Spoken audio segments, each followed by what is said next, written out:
The station was alive with the shrill whistle of a departing train, the clatter of trunks, and the murmur of people finding their way. But amidst the bustle sat a young bride in white, clutching a small satchel to her lap as if it were the last thing holding her together. Her veil trembled as she tried to hide the tears streaming down her face. Every few minutes, she looked up, searching the crowd, hoping someone, anyone, would call her name. But no one came. Her name was Clara Whitfield, and she had traveled 3 days across the country with the promise of marriage. Letters exchanged, vows of security written in ink, assurances that a man waited for her in the West. But when the train screeched to its final stop and families reunited, Clara was left alone on the wooden bench as the station emptied. The station master, a gruff man with spectacles sliding down his nose, cleared his throat after a while. "Miss, Mrs. Someone supposed to meet you." Clara wiped her eyes quickly. "Yes, sir. Mr. Harlan. He sent for me." The man scratched his chin. "Don't see no Harlan around here. Maybe he changed his mind." His words weren't cruel, just blunt, but they pierced deeper than any knife. Changed his mind. Clara's heart sank. She had nowhere else to go. Her father had sold what little remained of the family farm to pay for her ticket. She had nothing to return to. As the evening shadows stretched, people began to stare, some with pity, some with whispers. A bride, abandoned before her marriage. Clara bit her lip hard, forcing herself not to break down entirely. "God, please, don't let me be left like this." A tug on her sleeve startled her. Clara looked down to find a boy, no more than 6, with tousled brown hair and eyes the color of warm honey. He stared up at her with wonder. "That's her," he whispered with the conviction of a prophet. "That's my mama." Clara blinked, stunned. "Excuse me." The boy pointed at her veil, his little chest puffing with certainty. "Papa said God would send me a mama. And he did. It's you." Behind him strode a tall man, broad-shouldered, with the weathered skin of someone who had worked under the sun all his life. His hat was pulled low, but Clara could still see the sharp line of his jaw, the strength in the way he walked. He stopped when he saw her. "Eli," the man said gently, laying a hand on his son's shoulder, "what are you doing?" The boy grinned, undeterred. "Papa, that's her. That's my mama. I told you God would show me." The man's gaze shifted to Clara, and for a long moment, neither spoke. His eyes were steady, kind but cautious, as though weighing something he couldn't quite name. Clara flushed under his scrutiny, wishing she didn't look so pathetic, eyes red from crying, dress wrinkled from travel. I'm sorry," she stammered. "Your son must be mistaken. Her voice broke. "I was supposed to be met here, but," understanding dawned in the rancher's eyes. He removed his hat respectfully. "Ma'am, are you the mail-order bride for Harlan Duggan?"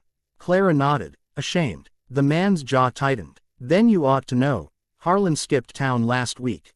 Gambling debts caught up to him. I doubt he's coming back." The words stole the air from her lungs.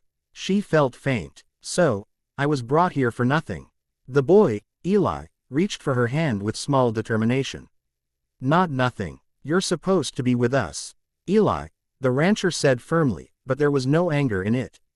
Only a softness reserved for fathers who love their children more than life itself. He turned back to Clara. "My name's Caleb Turner. I've got a ranch about 5 miles out. My boy here lost his mama 2 winters ago.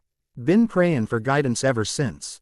Clara looked down at Eli, whose hand clung to hers as though letting go would mean losing her forever. Her heart ached at the desperation in his little face. I don't know what to do," she whispered. Caleb hesitated, then offered his hand.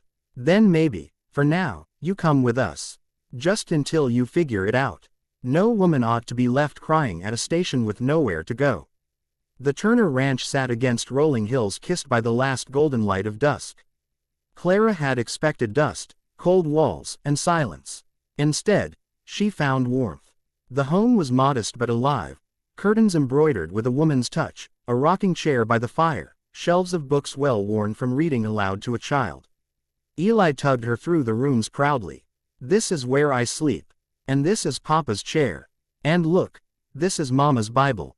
I keep it by my bed." His excitement was contagious, though it twisted Clara's heart with sorrow for the boy's loss. At supper, Caleb bowed his head to pray, his deep voice steady. Lord, thank you for this food. Thank you for bringing us safe through another day. And thank you for leading Miss Clara here when she needed a home. Clara's hands trembled slightly as Eli squeezed hers. For the first time in years, she felt wanted. Days turned into weeks. Clara worked beside Caleb, her delicate hands learning to knead bread, mend fences, and gather eggs.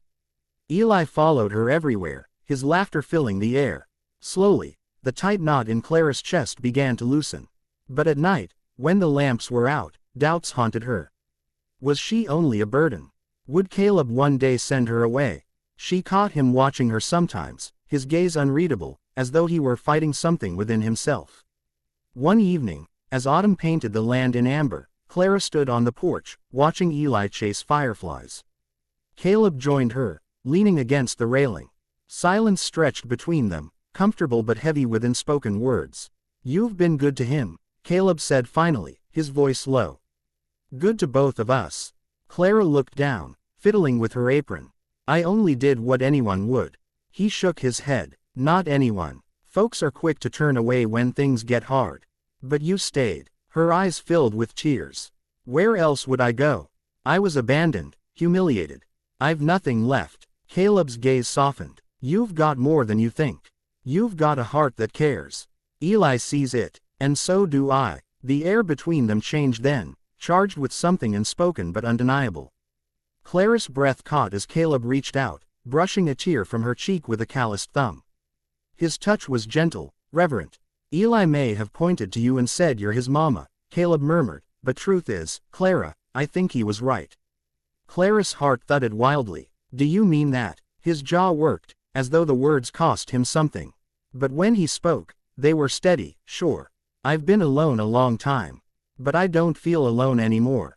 Not with you here. And just like that, the veil of fear lifted from her heart. She realized she had found something greater than the promise of a letter or the empty vows of a man who abandoned her. She had found a family. The town soon began to whisper, not with pity now, but with wonder.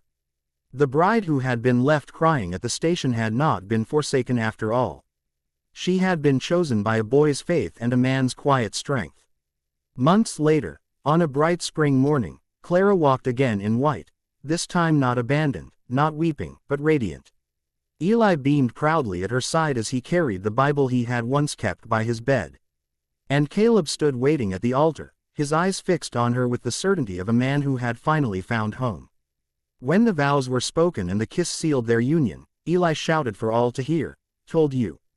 That's my mama, and this time, no one doubted him. Clara smiled through happy tears, knowing the truth deep in her soul.